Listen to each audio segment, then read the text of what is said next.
విగ్రహంపై 10 ఏళ్ళు అడగాలి, ఇప్పుడు అడుగుతున్నా. ఇది మీ దిక్మాలతనం అన్నమాట. కవిత అసెంబ్లీలో పెడతారా లేదా? 12న ధర్నా చౌక్లో మహాధర్నా చేస్తాం.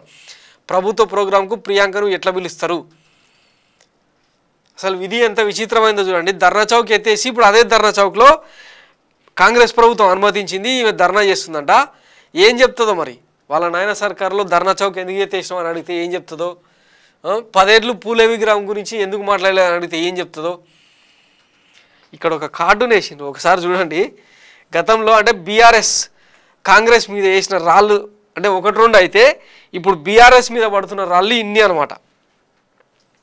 అధికార పక్షంగా విఫలమైంది, ఇప్పుడు ప్రతిపక్షంగా కూడా విఫలమవుతుంది. మరి రాబోయే రోజులు ఎట్టుంటుందో వీళ్ళ కథ చూడాలి.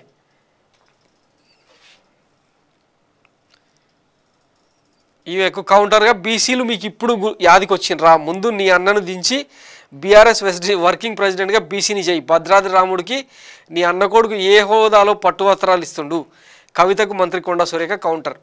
ప్రియాంక కాలి గోడికి కూడా నువ్వు సరిపో, ప్రజాధనంతో సొంత కుక్కలకు షెడ్లు కట్టించే అలవాటు మీది.